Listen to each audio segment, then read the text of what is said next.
Untold. It's your boy DOC. I have a very special guest on the line. If you would like to introduce yourself and where you're from. How y'all doing? My name is Dexter Hussey. They call me Sauce Money. I'm from Detroit, Southwest Detroit, Ecorse, River Rouge area, the downriver area. I'm originally out of Ecorse. Word.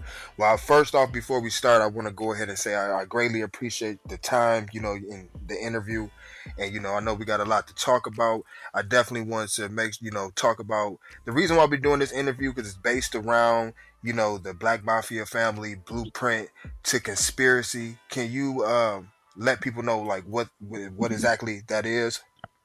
Okay, the Blueprint to Conspiracy. It's a book it's an ebook that's basically we're going to explain to you roughly who we are, where we came up from, where it all started, and along the way we're going to be giving you different time frames and documents on the rise and fall of the family. Now let me ask you, because throughout this time since the mid 2000s up until now, there have been a lot of DVDs and everything. Can you explain to the people what differentiates this particular project from everything else that's out? Well, if you notice, a lot of the DVDs that's out, like on YouTube and different things like that, the major ones, like Marshall Loop, you have, like, especially Marshall Loop, you have like a lot of the federal cooperation, the governmental cooperation. So the story that they're telling is the story that they tried to put out to be sure that they kill any real stories that come out, or dilute any story or anybody else's story that may come out. And since then, everything else had been based on or around that particular story. What's different with our story is, with the story that I'm telling you, on the story that I gotta take that back. It's not my story, but the documents that's going to come out and the things that I'm going to be saying are documented, but the people don't have access to. So what's going to make ours difference is it's not going to be about where the smoke and mirrors, where they wanted you to they wanted you to believe, but it's going to be actually where it all started from, where the betrayal started, and how long it started, and who started the betrayal for real. B.M.F started right here, RushTown Management. This is what we was before B.M.F came along and all that. This was it right here. This is where we came at. You welcome to the hood. You have arrived. I mean, everybody around here knows. See, the good thing about this is we can pull up, and the story in the city can give you a million stories. Everybody's got a story about us. Everybody can tell you something. Somehow, some way, we touched everybody in this neighborhood. Everybody knows us. Okay. Now, going back, let's go back a little bit to start from the beginning. How would you explain your life, like growing up in your particular area of Detroit, Ecorse, as a child? Just growing up prior to meeting Big Meech and Southwest T. Like, how would you explain your life and the environment at that time growing up in Detroit? Well, I grew up in a great home. My father provided for it. My mother was a house mom. I had a lot of uncles that were in the street at the time. The crimes wasn't really drugs like that per se. They were like, like taking tractors and different things like that. It was pimping, stuff like that. I mean, I grew up around there. I seen all that, but I wasn't really interested into none of that. I grew up in the projects on 8th Street in Ecorse, so it was a different time.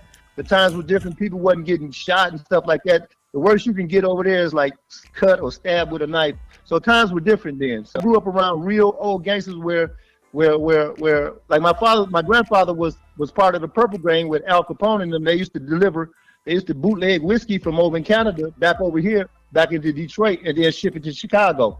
So, I was around the riots and stuff like that back in 69, 70, 68. When the riots started, I was a young boy, but I remember a lot of things going on, a lot of fires and a lot of stuff like that. I came up in the times were different, but I seen a lot, especially me living over in the projects, coming up in the projects at the time. Right. Now, speaking on the actual riots and everything, you say you remember you were young during that time. can you, how did the city, how would you feel like the city before the riots and after the riots, how do you feel like the city may have changed from your perspective being alive during that time? Was it like Segregate. racial segregation? Yeah, segregation. It's not segregated like it used to be. It was areas where you couldn't even come across the tracks. You couldn't come in certain areas.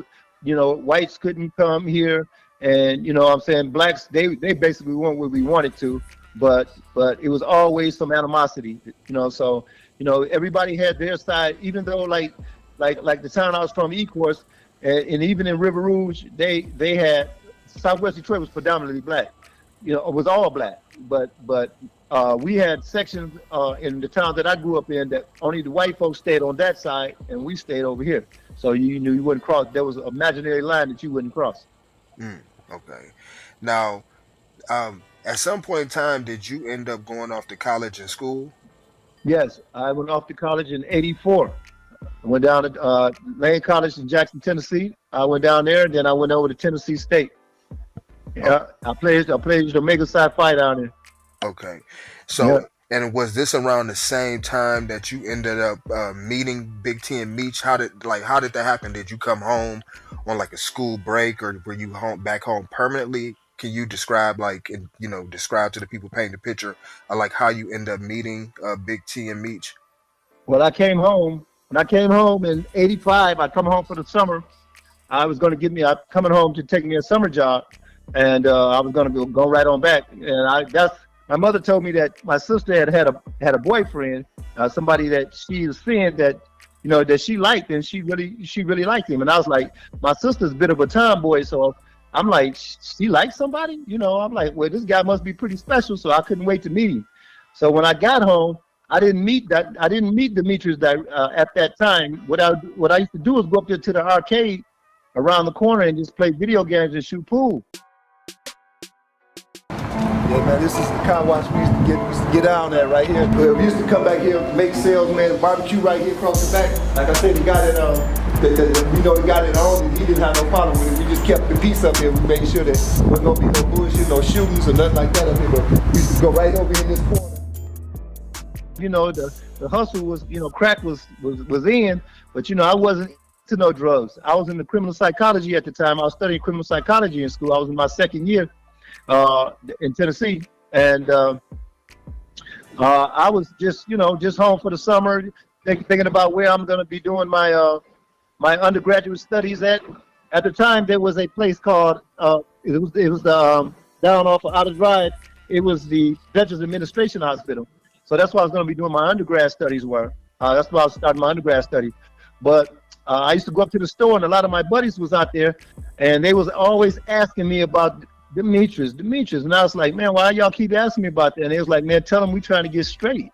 And I was like, man, I don't know what, I didn't know what the hell they was talking about. I didn't know what they were talking about getting straight. So I asked them, they finally told me. And when I finally met Demetrius, I was like, yo, man, I already know what you're doing. You know what I'm saying? I appreciate you around here with that. I ain't with it, and don't have it around the house. So that's how I first met Demetrius. That was the first meeting with us. That's how we met. Well, and with that, what you saying that, like, what was his reaction? Did he, as being your sister's older brother, or whatever the case may be, how did he, accept your terms, or how what you said to him about not having it around the house? Was he cool with it, or did how did that play out? Oh yeah, well Meech's a smooth guy, so he was like, oh man, you ain't got to worry about that. I wouldn't bring none of that around here. I ain't gonna put nothing in your people in them house, man. I got a lot of I got respect for your mom and your dad, and I wouldn't do that, man. This that the other. I was like, yeah, okay, well just don't do that. But time went on. I was home maybe about a couple weeks later. They went out to a Anita Baker's concert, and I was just being nosy, and I went into my sister's room and went into her drawers, and lo and behold, I found a sack of 50s. So I took it, and then I went around to the corner store with it, and just thinking about what the hell I'm gonna do with it, and I was pissed off, naturally, because I done told this dude not to bring this stuff around here. So, guys coming in, they asking me about, man, is Demetrius here, Demetrius here? And, I'm like, man, I done told y'all about asking me about, I done got into a fight, about that before with some of them guys. So, I just broke down and just said, well, since they wanted it, I had it in my pocket. I didn't know the trouble that I could really get into having it at the time, because I didn't know the severity or the severity of having crack cocaine at that time. So I just started selling it. I started selling 50, 50, 50, 50, and then next thing you know, it was all gone. Mm-hmm. And then so when I got home, I'm sitting on the porch. When they got home, I'm sitting on the porch. After they left the concert, I'm sitting on the porch, and Meech see me, he's shaking his head like, oh, it's getting ready to be some trouble. So she eased on into the house. They went up on the side of the house. My sister eased on into the house and went into the room and went looking for it. And it wasn't there. So she came back out and asked me, did I go in her room and take something?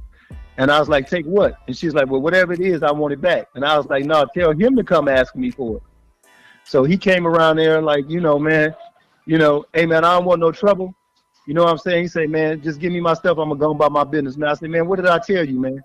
So, and he was like, man, you right, man. I'm gone, man. You ain't got to worry about me coming over here no more. So what I did was I told him I didn't have it. I don't have it. So he's standing there looking at me, and I'm looking at him. And then he's like, man, come on, man, just let me go about my business. I said, man, I ain't got it. So we stood there looking at each other for about another 5 minutes, and then I just pulled out the money. It's like, is this what you? I was like, I said, I don't have the product, but I got the money. So he started smiling and laughing, and he was like, man, you want a job? I was like, hell yeah. He's like, is it that easy? He's like, yeah. I was like, man. And ever since then, me and dude been rolling. Crazy. And during that, how would you say you were around that time? You said this was at 85? Yeah, I was 20. Okay, 20. And how old was Big Meech around this time? About 17. Okay. My sister, 17. So how did it play out after that? Did you end up meeting Southwest T after that, or how did things play out after that once he offered a job? What had happened? What had happened was, see, T and them, they were limited. Meech was limited. T wouldn't come over there because, it was other guys that was in the neighborhood that didn't like Meech and them because they were hustlers. They were getting their hustle on, and Meech knew a lot of people. People always were drawn to Meech, so they didn't like Meech, but they wouldn't mess with Meech because of my sister and my family.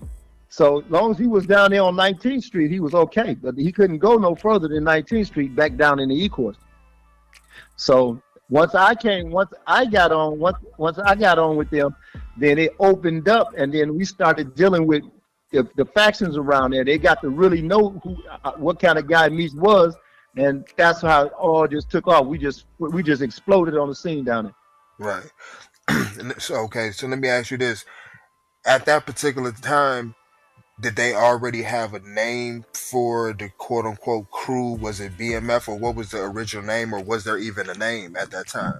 There wasn't no name at the time, but then we came up with one, and it was RushTown. From that moment, did things get out of control for you as far as being a quote unquote, college student going to school for criminal stuff like that? Like, once you seen that side of life, how did it impact you? Did it just automatically blow up and y'all start doing things out of state, or like how was that progression? Well, it was a progression after that. It was a guy down there locally that I went to high school with. He was about 3 or 4 years older than me. So we started started basically working for him. We started working for him. He would give us sacks. He would start stacking us up. We'd get like $7,800 worth of, or $8,000 worth of 50s, which was like half a ball, and then we'd turn around and have to bring something back like $5,500. We keep $2,000, something like that. You know what I'm saying? Right. So that's how we worked that. Each one of us. Okay. Now, this may be kind of bouncing around a little bit, but I do want to ask an overall question, not just at the beginning, just in general, for the people that know what BMF is, like now how they look at it, or during the height, or whatever the case may be. Ultimately, what was your initial Like, what would you consider like your role for BMF, like while it was actually working like a well-oiled machine? What was my role? You know, as far as what you talking about when it was present, like with Black Mafia Family. Yes, with BMF, like what would you consider your role? Like Um, what were you actually, what was you doing during, while everything was functioning? I was logistics. I was in charge of logistics. That means that I moved everything, the money and the yayo. That's what I did. I moved the product and the money, everything. That's what I do. Okay. So Okay. at some point in time, you did end up getting locked up. Like, how long did you get locked up for? I got 60 months, but before I got 60 months, I was in and out of jail. They sent me out on psych evaluations and all this. They were trying to scare me into taking the plea because they didn't have a case on me. So altogether, that with that and being locked up in Fort Huron and the Oklahoma Transfer Center and just my and as well as the halfway house with my probation, I did about 12 years. Mm. When did the crew decide to move to ATL, and why? We moved about 89. We went down there on a visit, and then 90 we started moving around, and about 91, 92 we were in and out of Atlanta. We didn't really get down there to Atlanta really until about 97, 96, 97. 96, 97. We were like a lot of our time was spent in St. Louis, Missouri. So that okay. Now going back to you being locked up for that, the time that you end up being locked up for. Ultimately, how did you end up getting locked up? Did you get actually caught with something, or did someone snitch on you? How did that end up happening? The guys that I grew up with and some around the neighborhood, a lot of and most of them were T people. Most of them was Terry's people. Were they all told on me. And that kind of lead me to the next question I was going to ask you. Can you explain the difference between what 263 and BMF? 263. If you look at your phone and you see 263, it'll spell BMF out. So right. Instead of it being BMF, they had to change it to 263. The story behind that was one day out in California, Terry and his crew was out at Suge Knight's studio, and they were out hollering BMF. We had already knew Suge Knight, and Suge Knight knew us. So Suge Knight called in and was like, "Yo," called Meech and was like, "Yo, man, I got this guy over here, man. Oh, he keeps saying he BMF, man, over here high side." And he's like, "Man, he's like, man, he's like, man, what you want us to do with these dudes?" And then Meech was like, "Well, describe the guy to me, man. The big guy." He said, "Yeah, big one-eyed dude, man, with a bunch of jewelry on." He said, "Man, that's my brother, man." He said, "Man, put him on the phone." So he put Meech on the phone, and put T on the phone, and Meech told him, "Look, man, y'all can't be using that name no more. So y'all gonna have to do something else, man. You know what I'm saying?" And bam. So that's when they came 263. That's that was it, because they had fell out in Gardena. Right. It fell out in Gardena one night. And that was basically that was going to be my next question. What caused the split? Between so what ended up happening with that? It was a commercial back in the day that Mary J. Blige did a Coca-Cola commercial. She was in a Bentley Azure, a silver Bentley Azure. I don't know if y'all remember that, but she did this commercial, and Meech had just bought the car, had just bought the Azure, and T got furious when he found out about it, because T wouldn't come to California. T was staying in Detroit.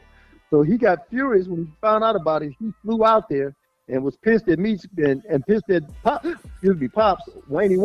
He was Wayne Joyner. He was pissed at him because he felt as though they was doing something behind his back. But he was like, "This should have been me, and y'all and you shouldn't have did this, and I'm the one that's supposed to did this, and that should have been my car in the commercial." And one thing about the brothers that all the way to the end that lasted was sibling rivalry. It was a strong competition thing between them. Not more so Meech, but T just had to outdo his brother at all times, and that ultimately brought the family down. That's crazy. That's crazy. And Now, that's the truth. now, out of all the DVDs and different things I've seen, being from Detroit, different things I've heard, people, everybody always tries to bring up this guy named Doc Marshall that was I guess allegedly or supposed to be an accountant. A lot of people focused on him. What was his role in BMF? And as far as in the DVDs, people talked about he snitched and brought things down. Like, can you what happened with Doc Marshall? Like, how did y'all meet him? How did he get into it? What was his role? How did he end up snitching? And can you explain that from your perspective from the inside? Doc Marshall got got caught up on a murder in Florida from some drugs that one of his partners had got from T. When he got caught up on the murder down there, he was already in trouble. Not just him, but his girl, his baby's moms, and all them, and his brothers, and all them, Hassan Sharad, all them. They were into fraud, credit card fraud, and they were into all types of what you would call that trade line frauds and all that. They were doing all that type of stuff. So when he got caught up down there, they asked him where he got the drugs from. He mentioned Terry's name, and they had already had an open investigation in Atlanta against Terry and them anyway, against the family. So what he did was they used him. They switched him over. I got the paperwork to prove it. They switched him over, and bam, they sent him on up there to go get with Terry and them, and he started getting houses and cars and started getting drugs from Terry and them, and that's how he infiltrated over there. Now, when he came over there with us, he tried to sell. We bought a few cars and stuff from him. He may have done something. He didn't do anything with me in particular, but the paperwork don't say that they did though. But he never done anything with me. But they just put it all together. They was running out of time. The government was running out of time. They was running out of funding. So they had to put a story together, and they used Doc Marshall to put the story together. You know what I'm saying? But they had already had a story previously before that. It already started back in 2000. Mm-hmm. But they used Doc because he was closer. He was like the inside man. You know what I'm saying? He like the infiltrator. They used him as their that was their ground. That was their ground zero. Mm. Right. So at some point in time, like people, kind of consider him like, I guess you could use the terminology like smoke and mirrors. Can you explain that as far as with Doc Marshall? Like, what would you mean? What would that mean? Well, they used him we just said earlier. They used it as if he was running, keeping the books and all that. They use him. Okay. They use him as an accountant. They use him as if he was managing both families' books, but he wasn't. That was just something they did so they can establish a RICO. You know what I'm saying? An ongoing continuous enterprise. So that was the reason why they used that. But in actuality, he was not the initial person that got this the investigation started. He was not. So who was the actual individual or the actual circumstance or situation that got the investigation started? Harold Henry Mills and his wife, Tonisa Welch, got the whole investigation started. They got it all started from phone calls or doing on the phone, talking back to this guy in jail and him being mad, and it's all in the documents. I have some posted now on the Instagram that you can go in there and look on _ the Real Black Mafia Family. You can go in there and you can look at it and you can see he's going to tell it. I ain't got to tell you. This is not my story. He's going to tell it, and the grand jury is going to also ask him those pertinent questions. That's going to show you, and look at the year now, because the year is going to be November 6th of 2002. That was 3 years and 1 month prior to them coming in the door. He was already talking about us. Where was he getting that information from? His son couldn't only been up about 1.5 years old, so he wasn't talking to his son. Right. He was talking with Tony Sewell. And would you say when he was speaking to someone in jail, he was talking to Miss Welch, she was the one that was incarcerated. No, he was incarcerated. Oh, and she was. Oh, She was with Terry. right, right. So Terry was basically sleeping with the enemy the whole. Did calling saying sleeping with the enemy? Did anyone else at that particular time within BMF have any inklings or anything about her, like in a negative way that maybe she was a bad seed or anything like that, or she just kind of was up under the rug, in the clear? People didn't know that she like was messing things up. Honestly, me and Demetrius knew how that relationship started. We never felt comfortable with that. Neither did Demetrius' mother or his sister nor his father. So we already knew what that was. But Meech, to be truthful, Meech never liked that girl. Never liked her. And it really fell out the day after they left Cancun when we got off the plane, and we were getting ready to head back down to Atlanta. And Terry was like, well, he was not ready to leave yet. I mean, he was heading back down to Texas. And Terry was like, he's not ready to leave yet. He wants to walk Tony to Texas. He wants to walk Tony to the airport the next day. And he's like, man, she a grown ass woman. She was standing right there. He said, man, she can walk herself there, man. You just left. You've been with her all weekend. He said, man, we got to get back down there. And Terry went out and blurted out like, man, you just trying to get back down there with them bitches and spend, back down there with them broads and spend all your money on them broads. And Meech's girl was standing right there, which is a no-no. So that really tore a lot of other stuff up. So, so when you look at I blew a bag, you know what I'm saying? You look and you see her testimony. Everything she said in her testimony was basically false, because the dates and everything, because if you go in there and you look at the IG page, the Instagram page, it's all right there. Harold is telling you everything. Her husband is telling you this, not me. Don't take Salsa word for it. It's her. Right. It's him. He's telling it. Now on one of these, one of the paperworks that I was looking at, there's a big list of names. I'm trying to find it right here.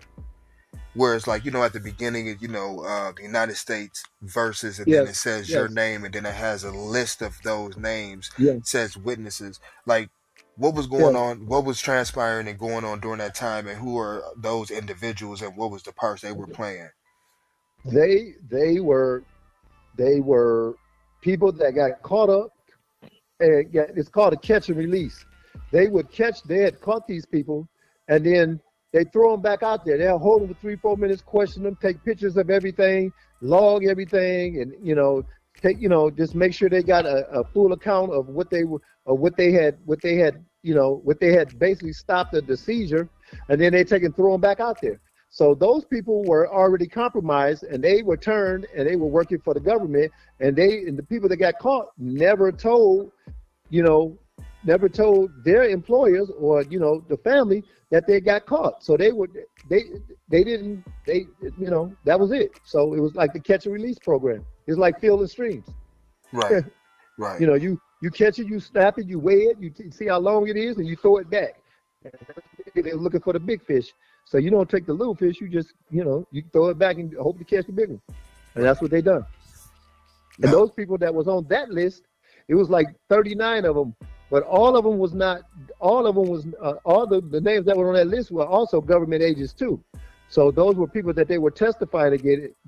Those people the people that got caught and released, they testified to these people also in front of a grand jury, which I have all that paperwork also, all those documents too. Okay. Now, something very important that I wanted to ask you.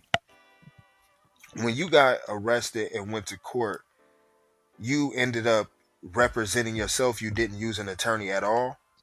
No. They tried to give me one, but I didn't. I use them as standby counsel only. I don't need them to present me because they don't know my case firsthand. Right. So what could you say? What could you say to defend me? And I'm kind of familiar with the law anyway, so there's nothing you can say. And furthermore, you didn't have a case on me anyway. You don't have a case. You only have some people that was compromised, which will say anything. So I kind of gave them. And then the judge, the prosecutor, she wasn't speaking, but the judge was, which constitutes a conflict of interest because he's practicing law across the bench. So, right.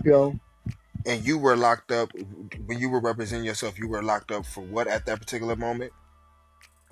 Well, I was free at the time when I was representing myself, but me and the judge got into it, and I said something to him, and that's what really put the clamps on me. So they locked me up, and then they floated me around for about a year. You know, I was on Common Air. I was at the Oklahoma transfer station. They sent me up to Seattle, Washington for at the C-Tech up in Seattle, Washington for a psych evaluation for 8 months. You know, they was just, and then they sent me over to Port Huron down there, where in the lockup down in Port Huron, where Meech was locked up at, you know, in Port Huron, they sent me down there for like 6 months. So I had to tell them to just prosecute me, bring me back in. So the only way they was gonna let me come back in was with an attorney. So once I got the attorney and I got in there, I made him stand by counsel again, and they had to give me all the paperwork. And that's ultimately how you end up getting all the paperwork and surveillance videos and everything else. Exactly, because I had it. He told her, the judge, Aben Cohn, told the prosecutor, Don Isom, AUSA, to give me all the paperwork, everything. So she gave it to me, but she didn't give it to me in the order as, she didn't give it to me in the discovery in the order that would have been afforded to a real attorney. Right. So I had to go in and find all this, and along the way, I'm seeing other things. What would you consider like the most shocking thing that you ended up running across during that time when once you got the paperwork and surveillance videos? The most shocking part of it was when I seen in the seizure documents where Tonisa Welch was named in the RICO as under Title 21, Title 21 subsection 848 under the continuous criminal enterprise. She was named with Demetrius and Terry Flenory and Tonisa Welch, each individually charged with under Title 21. For the people that's listening to this that may not understand what Title 21 is, can you break that down like in layman terms so people can understand, and also explain exactly who Tonisa Welch is?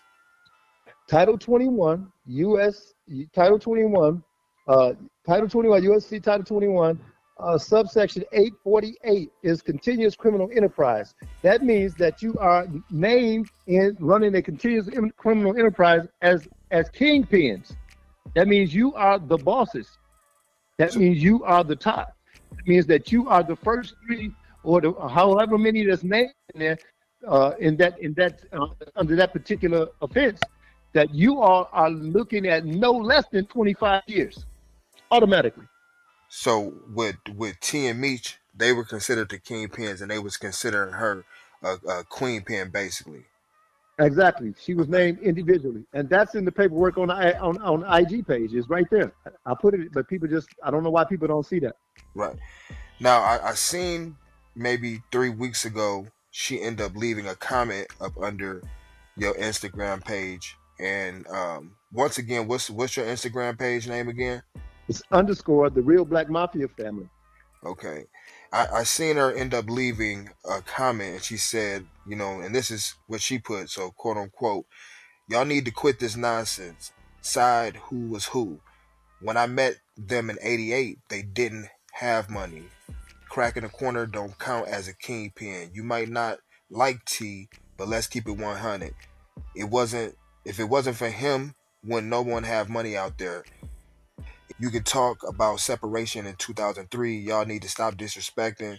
You don't have to like him, but you don't have to downplay the man. I seen it. I know how the money came. What was that comment about, and what is she talking about? Well, what she's saying basically is it's a slight to me, because she know that's my page, but she was trying to say that y'all listening to what drivers say in a few docs, which is documents. Mm-hmm. So what she's trying to do is slight me on a slide, and then she's like calling me a driver, which I was.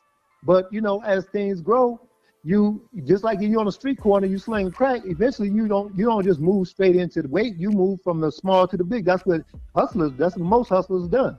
So that's all that she's saying is true, but it changes to moving rocks to moving keys and from driving to logistics. So that's true. And then as far as the docs is concerned, a few docs, I do have a few docs. I got about 40,000 pages of documents. That's how I caught her, and she knows it. And what she's trying to do is downplay this because she know what I'm about to do. She know what I'm about to expose.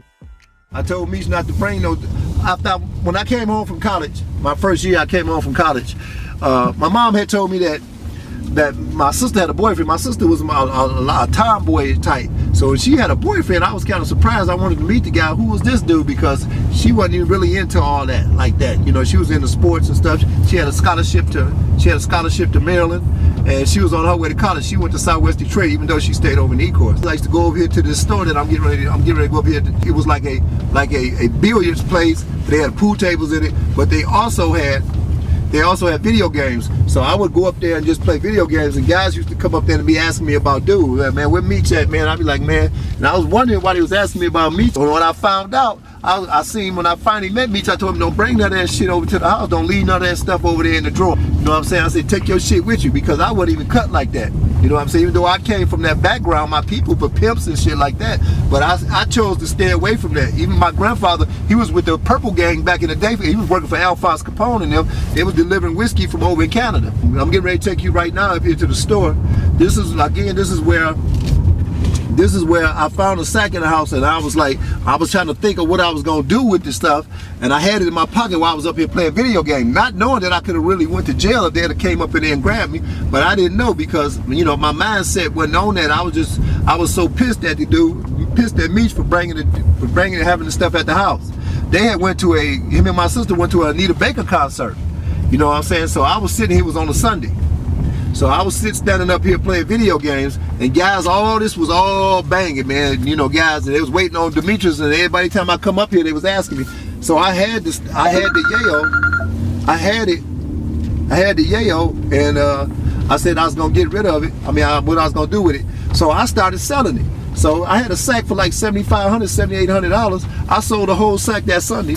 Meech came home. I told him I ain't have his yayo. You know what I'm saying? We sat there. We had a standoff. We was sitting there looking at each other. And then I told him, but was it worth $7,500, $7,800? He was like, yeah. And I was like, yeah. Well, I got the money. And he asked me, did I want a job? And this is the spot right here.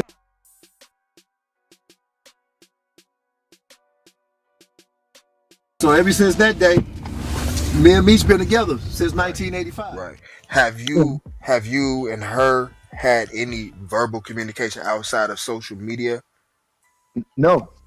I saw her one time at a club when I first got off probation, maybe about 2 years ago, and she was like, hey, Sosa, what you doing in this club? You know you too old for that. I say, shit, well then what that make you?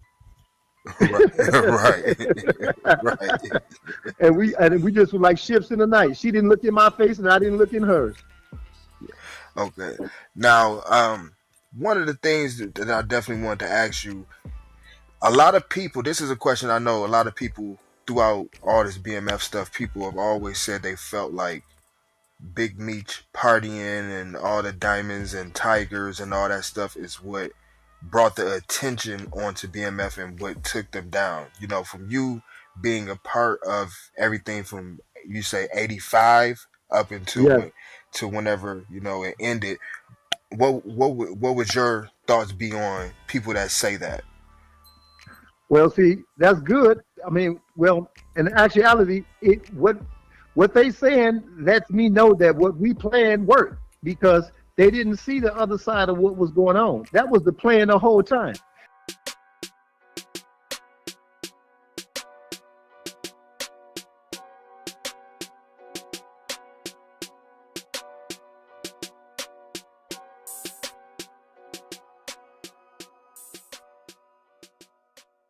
That's a female. Hey, Rick, you see?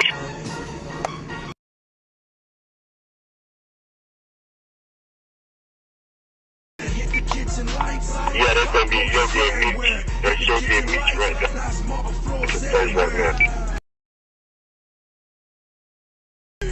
Jeweler was driving his pickup truck. We're gonna tag him on his way. Was he carrying anything? I couldn't tell. if the police is following you and you spending money and they following you and they looking for drugs, they're looking for how you making your money. So as long as they're spinning their wheels, trying to figure this out, they'll never figure it out. They was following the wrong people. It was smoke and mirrors. We had been set it up this way. So you know, like I said, it was only a few men that ran the operation. Everybody else was smoke and mirrors. So if you got 100 guys out, you got to follow 100 people every night. So you spinning your wheels. In the meantime, the few, the proud, the Marines is over here getting the work in. So it was smooth sailing. Nobody never knew nothing about me and a few other people.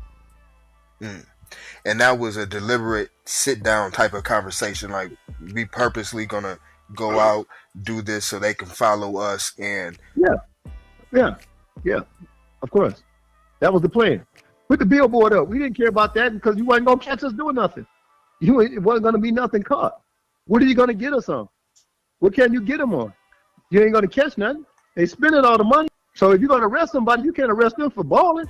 You gotta arrest the people that for tax evasion over here. Where you might, I mean, you know, that's all you can get. That's all you can get. Okay, get that. But we're gonna be no real time. There was no crime being committed except for spending money. Exactly. Basically, we went to jail for balling.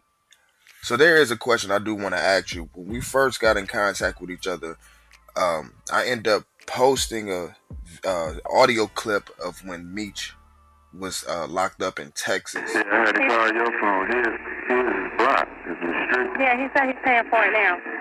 Okay, well, shit, tell me gonna have to do this one from your card. From your phone right now. Then I do. I can talk to you on his phone call later. When I run out. Just tell him to do it, not call Charles now. Let's do it now. They're gonna talk on my phone. All right, hold on. Yeah, you can call Charles now while yours is restricted. That way, later on, when I get ready to talk to her some more, if I run out of her phone calls, I can talk on yours. But right now, yours restricted. Yeah, I just took care of it. Huh? Can you hear me? Yeah, I can hear you. Hello? Hello? Sauce money. Listen to me. Listen. Hold on. Hey, alright, listen what I'm saying, man. You ain't got nothing, man. Take you something so you can be straight, right? But get them the rest of him so they can handle my business. You feel me? Take you something, but get the rest of them so they can handle my business. Take you enough to be straight, my nigga. You know what I mean? Right. That's what I'm saying, man. Come on, man. You know I ain't finna leave you like that. All right? So take you something, be straight, man. You know what I'm saying? That's nothing, my nigga. You my nigga. Come on, man. Quit playing. Call down to so y'all can keep in touch. Yeah, I tell him his mama phone is restricted, man. I can't do nothing but write them right now. They phone restricted. At least if his mama phone was changed, then you got to tell him what they got to do for me to talk to them on the phone from time to time at his mama house. You know what I'm saying? And if the phone was staticky in that particular situation, is there any way that you can kind of, I don't know if the correct terms would be elaborate or kind of let people know what was going on around that situation? You know, why was he locked up? And, you know, some people may be misconstruing what the conversation was about. Yeah. What had happened was he was calling. He needed money, the money for an attorney before he got back up here to Detroit. And some of the people that was holding on to his money was playing him false. Wasn't trying to get his money to him, you know, and acting like they didn't have it and they did something else with it, you know. So I had to. He wanted me to do something different, you know, with the money. But I learned from my last lesson that we did about the Hummer when we lost, the one that, you know what I'm saying, that the police recovered after you know what I'm saying, the rapper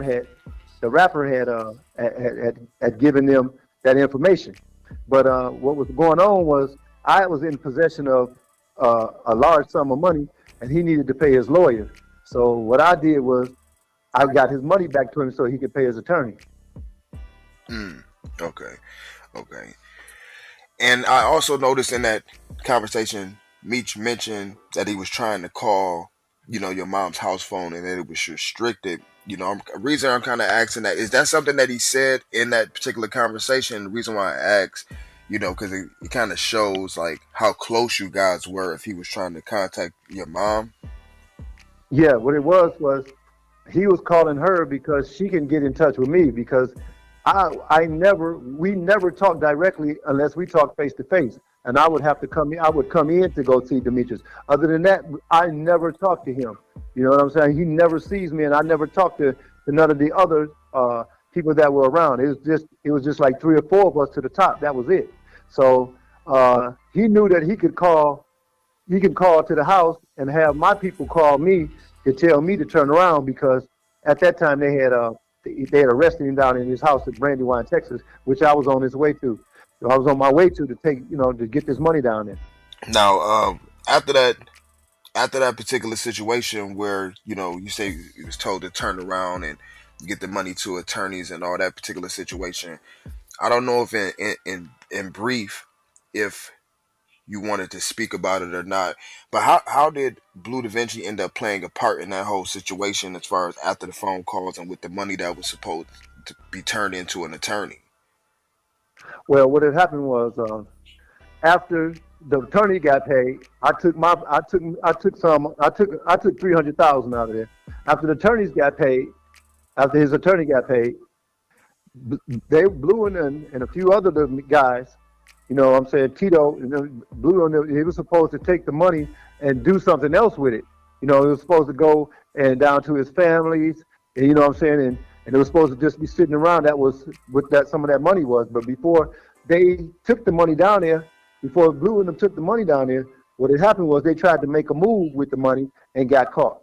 And I'm assuming you're saying, because the rest of it, as far as like besides this particular cover page that's going to be on the screen, the rest of the paperwork that's directly related to Blue Da Vinci's case and everybody, because a lot of people I know been asking about that particular question.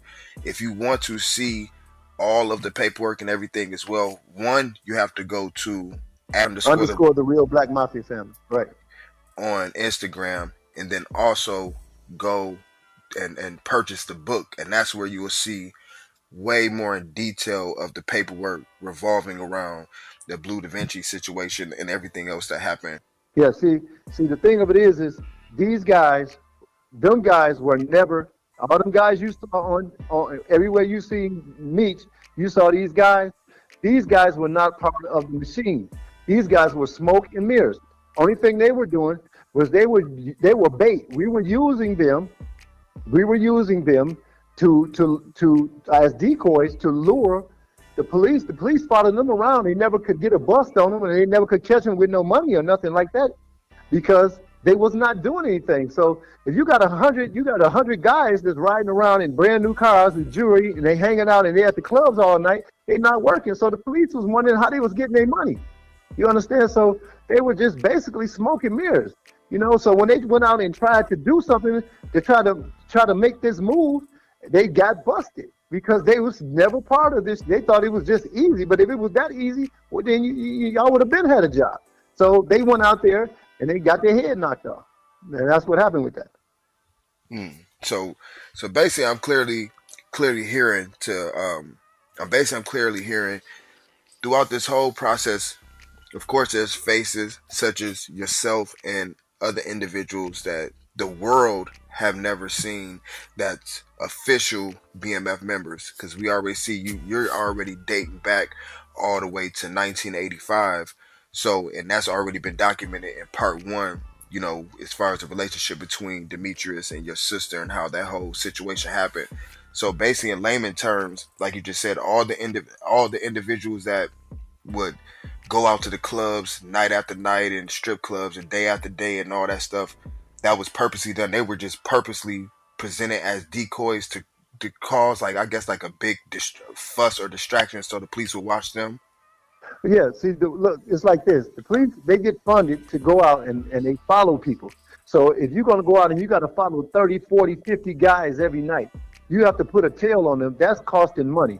So they're only going to get so much in their budget. We know this because we have police, we have agents on our payroll. We were actually paying agents.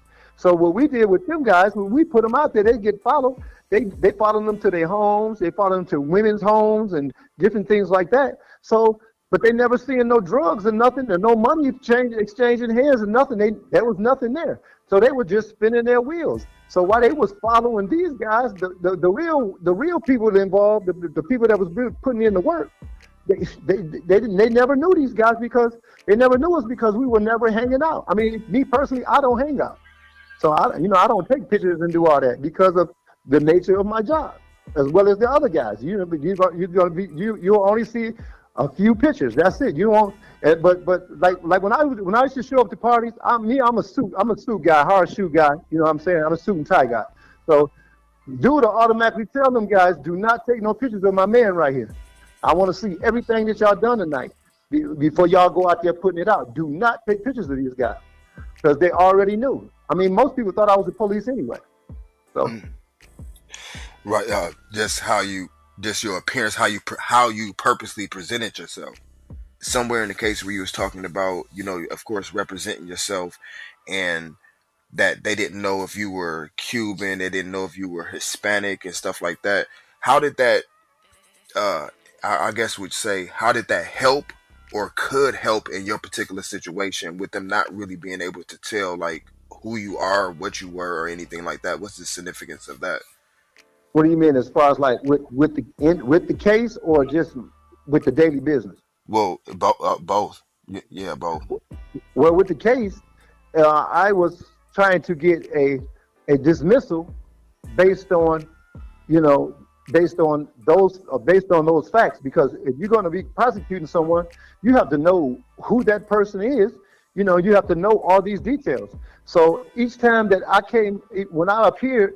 And when I asked for the dismissal based on those facts, the judge just it wasn't even the prosecutor, it was the judge. He didn't even want to hear none of that.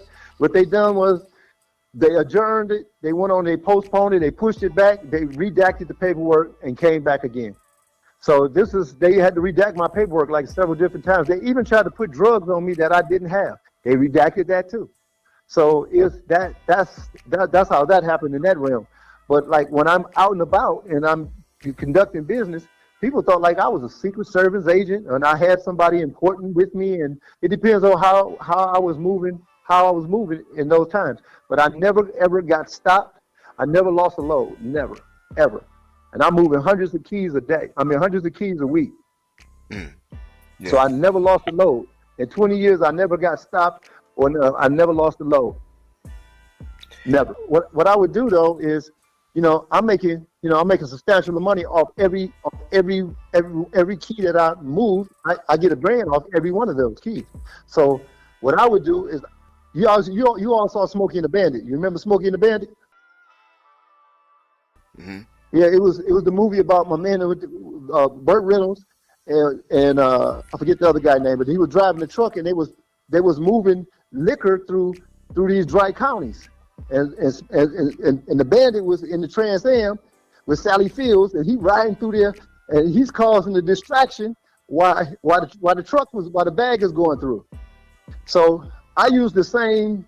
I paid people to come in to get tickets and stuff like that to do, so the bag could go through until we advanced, how we were moving the bag. So I had to spend money to make money. So that's why I never lost a load.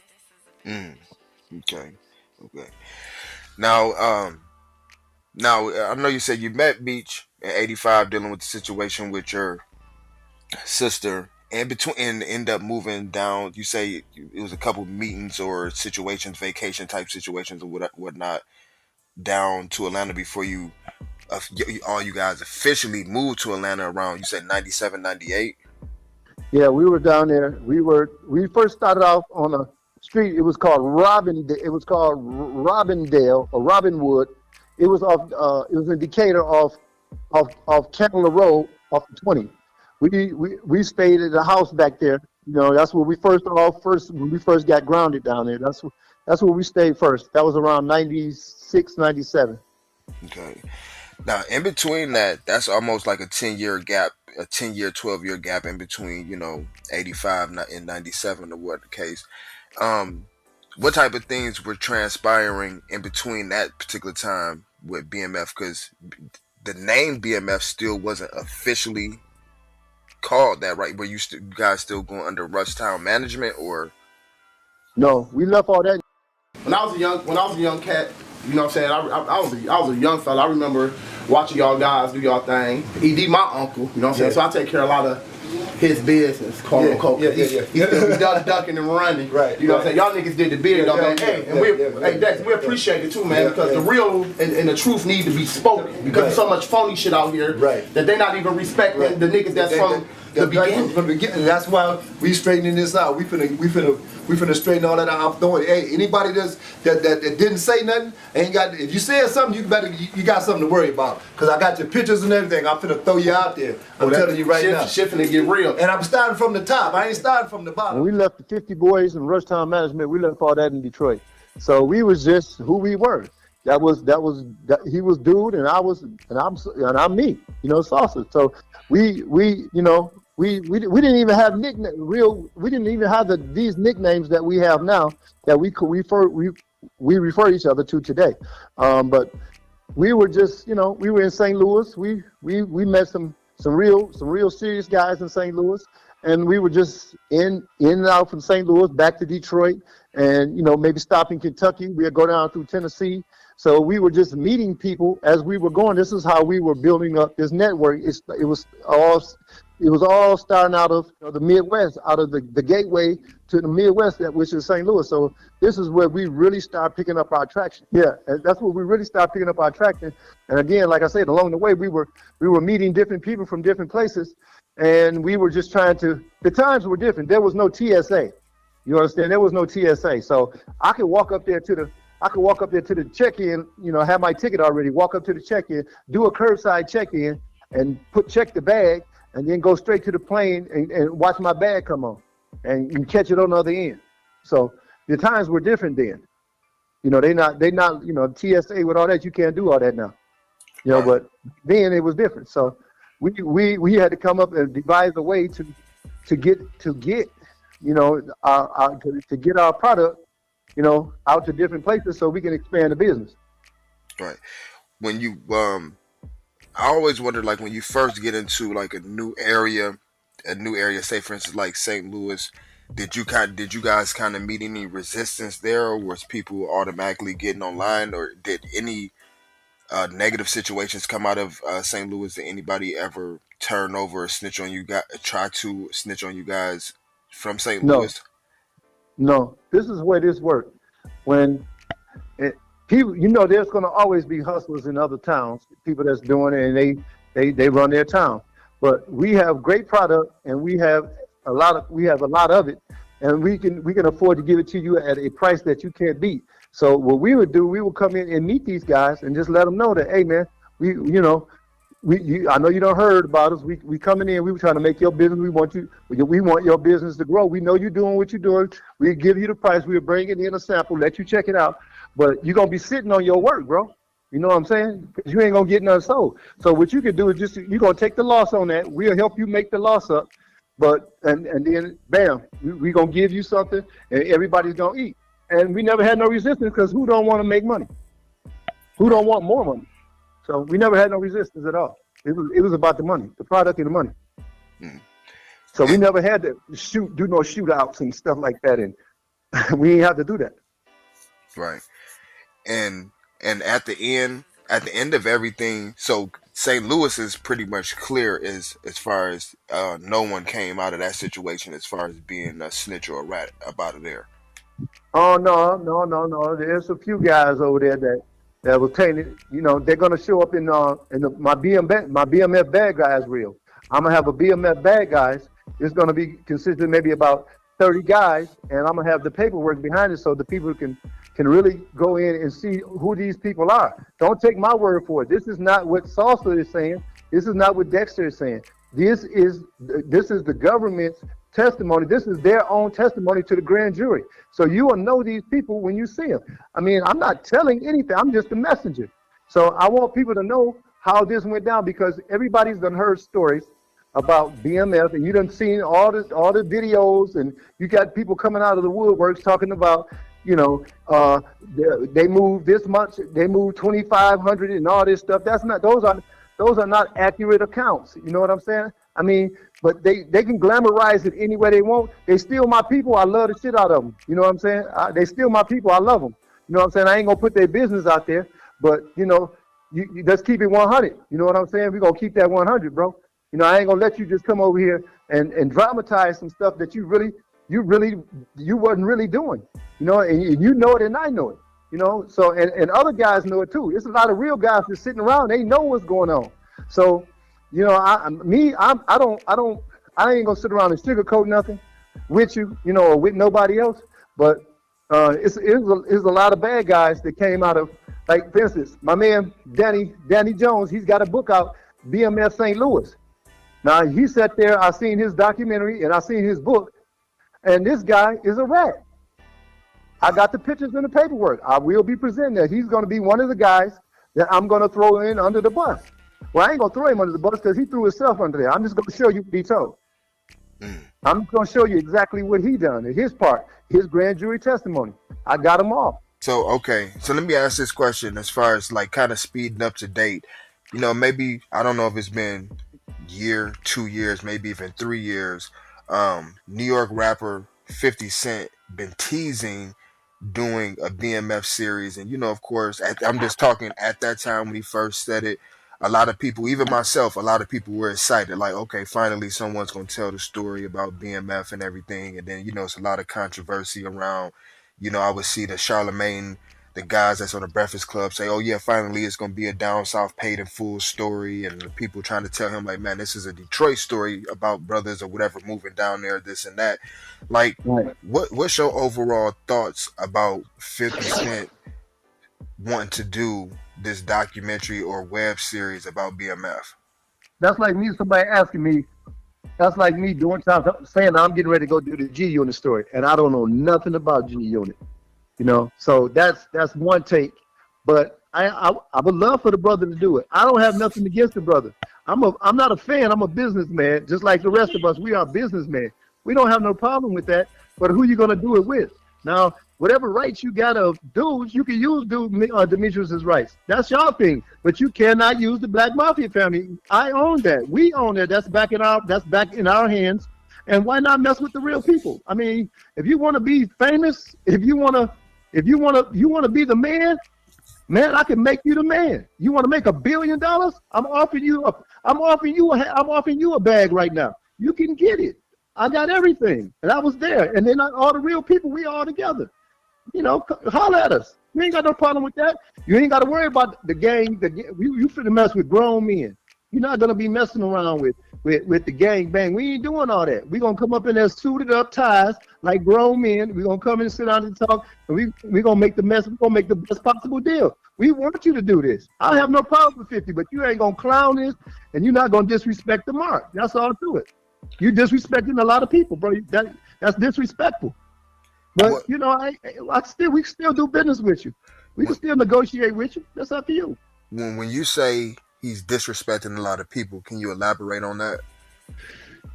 You can't go out here and do something and get information from somebody that wasn't there, and not include these people that went to jail, and not including these people's families and stuff. Meech in jail. Meech can't tell you anything. His story is limited. Everything is limited up in there. There's things that Meech can't tell you because he's in jail.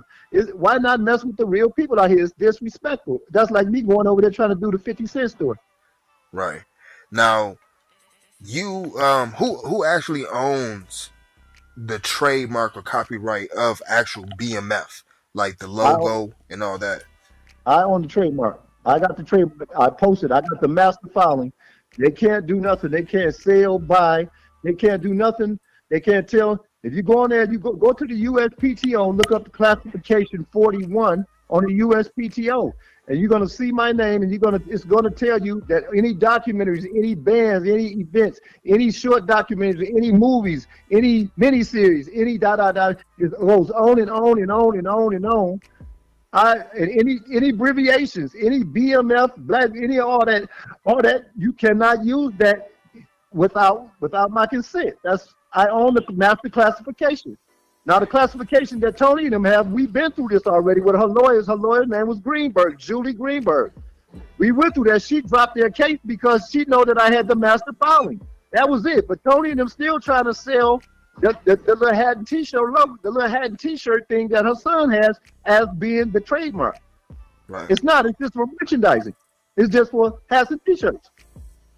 And how long have you actually had this, trademark? And how long have you had a trademark?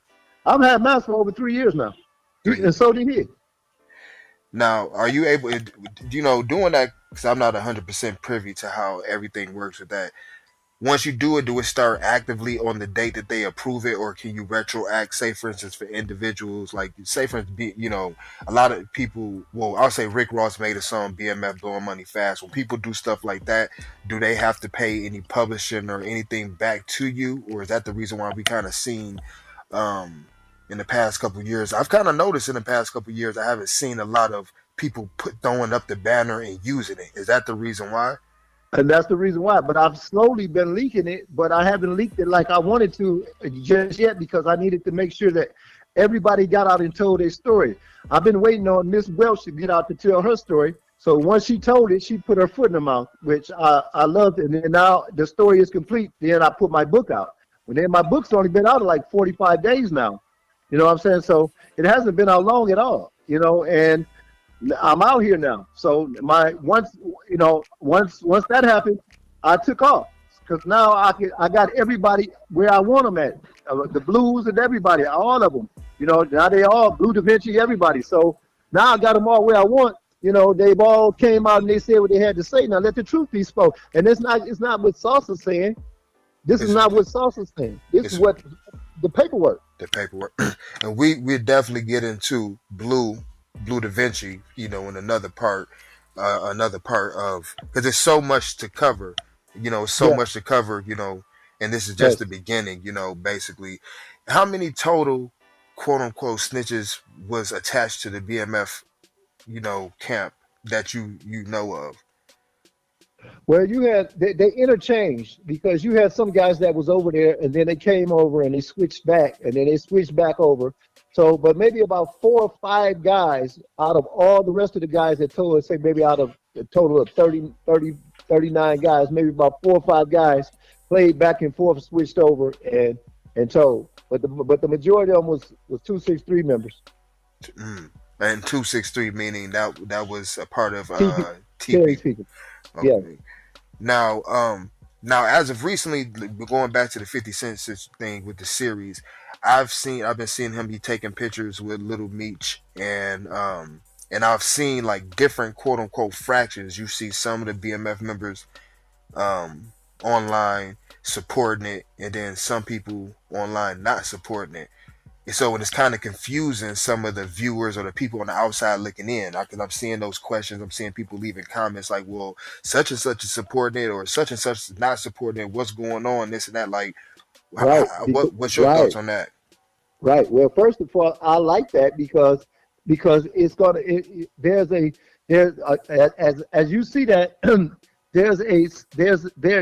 we are all together, but we have separate organizations that we belong to, and some of us, even though we belong to separate organizations, we are friends. We still friends. So some people is upset with some things, and some people are not. You understand? But they're not. But they're all claiming to be something that a lot of them is claiming to be something that they're not. What they wasn't involved with, even though they may have started off that way. But when they separated, they went their own separate ways. That was the identity that they took. But the popular identity is the Black Mafia Family, is the BMF. So that's the one that's ringing out here. Nobody's saying 263. Like, for instance, Terry's son right now, Lil T, my man, my nephew, that's my nephew. He's representing his dad's brand, 263. But you don't see Tony around here supporting that.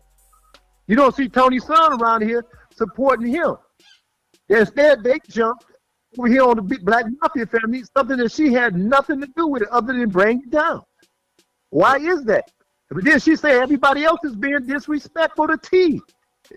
She don't have no respect. Why is Why that? she's not supported? Because BMF is the hot brand. She's not. She's trying to get something for nothing, and she's trying to get something. She's trying to remember when they was going to get ready to do the BMF wives. Meech was not supporting that. Yeah, I remember that. Yeah. Why is that? That didn't jump off because she was involved.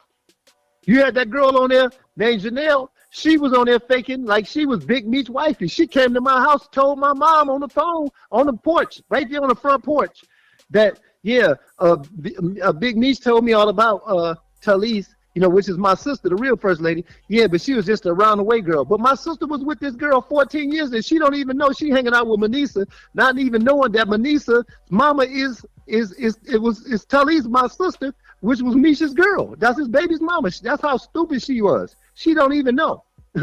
I mean, these people just got people around here. They fanning and they coming around. She went over to Demetrius. Janelle went over to Big Meech wifey. Went over to Demetrius's mama house to go over there to get his birth certificate. And Miss Flenory wouldn't even come down. Lucille wouldn't even come down and speak to her. Now this right down here, this is right around here. Actually, I'm gonna show you. That's Meech and them house right there on the hill. That's the back part. This is the hill that we took. We came around on when we was getting chased by the ATF, and they didn't know the neighborhood, so we got away when we jumped out right here and ran back to the house, man. Lost and we shook the shit out of them. She came back over to the house. My mom I got the birth certificates and his social security card right now. Right to this day, I got it. He left all his personal stuff at my mom's house. My mom and my dad been mom and dad to him also. I was the last guy to see his dad in the hospital before he passed last year. Yeah, but this is the type of thing that's going on that has to stop now. You have to stop this. And the only way it's going to stop is the truth come out. And some people ain't going to like it. Right. But just think of what the real people that's been out here, you notice something, I'm going to tell you. The real guys that's been out here, the real people that's really involved in the family, they not speaking because they know who they are. They don't have to prove nothing. It's all this faking going on. You got a bunch of people faking that didn't go to jail for this. What happened when they was where were y'all when they were passing out the time, bro? Sisters, where were y'all at? Everybody disappeared. It was a ghost town. Nobody wanted to take no calls. Nobody wanted to speak to you or nothing. But we not mad. I'm not mad. We're not mad about it. That's just the way the game goes. But now, but know your place though. Know your place now. Know your place. So that's the reason why 50 Cent or Curtis Jackson, he's not gonna, because he stole somebody else's name before he was 50 Cent. He was Curtis Jackson. So he stole this man's name. Now he want to come over here and steal our identity. He want to come over here and use the BMF, Black Mafia Family, when in actuality, only thing he has is Demetrius Flenory rights to tell his life story. He has nothing else. I got the paperwork. I got it when it was signed on the 2014. I got it. I got everything about him. He was trying to push his liquor down here, the Branson liquor. He doesn't even have a distributor. He was going to use the BMF brand to cross-promote that liquor. And that's an infringement on my trademark. And he will be seeing me again. It's already going down, bro. So I'm just trying to give this man a chance to come out. And, man, I'll make you do you want to be the kingpin? I can make you the kingpin. We ain't not mad at you, bro, but it's just you being disrespectful. That's all. But we businessmen. We can work together and not get along. We can work together. Let's get money. Right. I don't know you like that. I approached him twice when he was here on 8 Mile when he was selling the effing vodka, and then he went over here in the Southwest Detroit area, and he was over there, and I went to him twice. He looked up and seen me again. I said, it's me again. I gave him the letter that he posted online and said Demetrius sent it to him. So you gave him that letter? I gave him that letter. I gave it to him. I said, you look at this letter, man. That's me. Holler at me, man. I gave him my card and everything. That dude never called me. But he posted it online and said it made it seem like Big Meech sent it directly to him. And what was this letter about? It was just basically just letting him know that, hey, this is my man Saucer, because me and him was talking. I told him my name's Saucer. I put it out. I had my business card. I gave it to him and everything. I said, man, you can get in touch with me. I said, you ain't got to worry about writing no script or nothing. I got 40,000 pages. I got hours and hours of surveillance. I got wiretaps. I got it written wiretaps. I got it translated. I said, I got bank statements. I have Castiga letters, proffer letters. I have a grand jury testimony. I have IRS, DEA, ATF, HIDTA. I have all the interviews, the memorandums. I have all the special investigative reports. I got everything. Holla at me. And all of this is what's inside of the Black Mafia Family Blueprint to Conspiracy ebook and everything. Well, exactly. But let me say, the ebook can only allow me with so many pages. So what I'll be doing is every 4 months, I'll be switching up, giving you different looks. And in the meantime, I'll be posting up pages within the Instagram page so people can see, so I can give you the blueprint to conspiracy. And what I want the people to know is I'm not here attacking the government. It's not the government that you have to worry about. It's the people that you spend your time with every day, that come in the house to kiss your kids, to be around your mom, that's around your sister and your brothers. Those are the people you're going to have to worry. That's the conspiracy. They're going to turn against you, you out in the streets. What I'm trying to do is save lives. What y'all need to do is find y'all another game, bro, because they're going to keep filling these prisons up with y'all, man. And it ain't the government. It's going to be the man next to you. Right. That's the blueprint. That's the blueprint. And that's something that I did want to ask you. You know, if someone was listening to this and was wondering, you know, what's your overall objective of now wanting to put out this information, you know, what would your answer be to that? Was it pretty much what you just said, or? Yes, we control everything. Our money controls everything. Without us, there's nothing. So what we need to do is start putting together and let's make things happen. I don't want to argue with this man. I ain't got nothing against this man. I don't even know him. But he's not going to just piss on his legacy like that. But none of that. You're not going to just omit real men out here. That people that good men that's still in jail. You're not going to do it.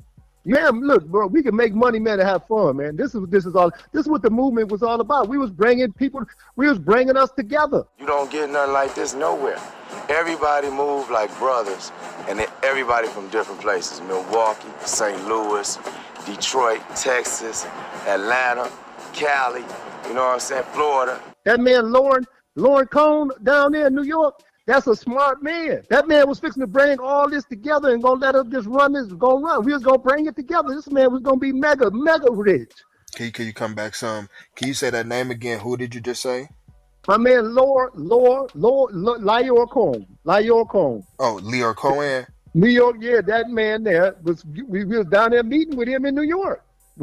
And the feds came in and said, man, he came in twice and said, man, if you sign this, man, we're gonna come in and investigate you.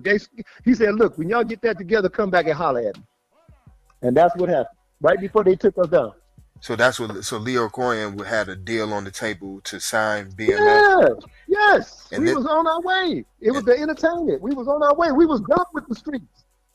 The streets was bent over. and what year was this? That was 1985, 84, 85, just before the takedown. That's why they had to hurry up, because they was running out of time.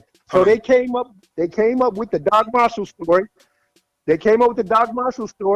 And I got the paperwork where you're going to see how they were leading, how the whole testimony was leading to the grand jury, and they got their indictments, and they came down and grabbed everybody up. And that's what happened. You said 1980 or 1990 something? No, I said 2005. I'm sorry. Oh, 2005. Okay, so this is 2005 is when the meetings with Lior Cohen and all that stuff. So this was basically around the same time, or maybe a little bit after, when Jeezy and Fabulous and Blue Da Vinci did the song Out There in New York. That's all. That was the time that the meetings was taking place. At the same time, we was down there with Jigga and them. Yes.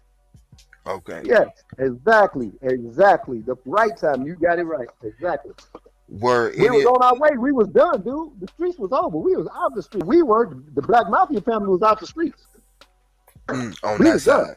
Right. Yeah, we were done on that side. I don't know what Gina was doing, but we were done.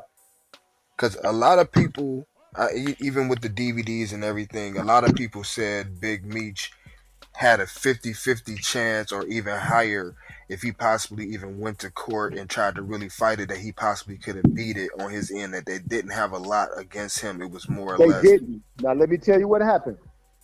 What had happened was they had his mother talking to T on the phone and his sister talking to T on the phone about T talking about doing something to Meech. They played, one of the agents played that at the dog kennel to me and Meech. Me and Meech went out there. Meech was really hurt. But the agent came back and played the killing where he said he was going, but T said he was going to have something done to Meech, you know, Because Meech bringing us into a bad light and this and that the other. And they heard their mother discussing some stuff, you know what I'm saying, and they knew. So what they did was they told Demetrius, we already got your dad and we got your brother. And we got your mom and your sister too on the recording. Da, da, da, da, da, da. Now you're gonna take something or we're gonna lock them up. And he could have just walked.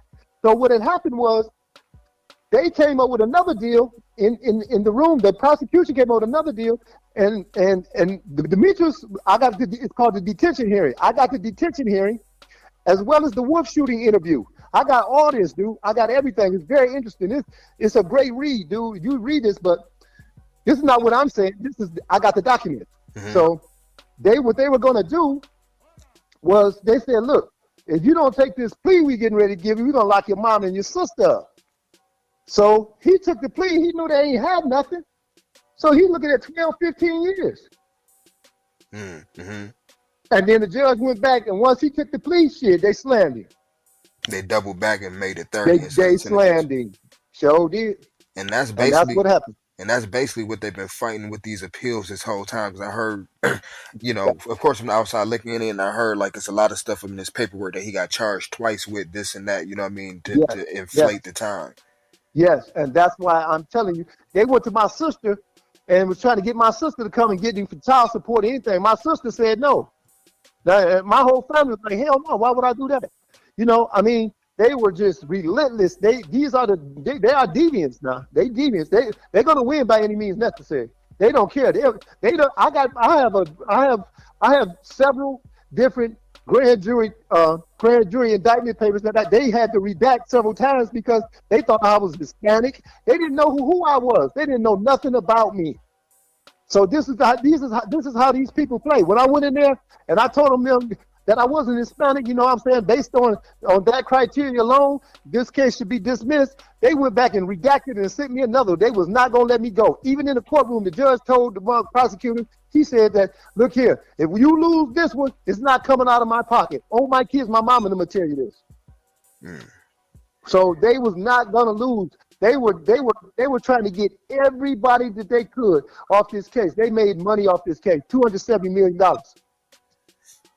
That's crazy. And yeah, it was a money. It was a hey, and my case was worth $4 million out of the bank out of Louisiana, out of the Chase Bank of Louisiana. I got all the paperwork. I've looked it all up. And where were you actually? You were sentenced and went to court in Louisiana or in Michigan? No, in Detroit. That's where they got their loans from.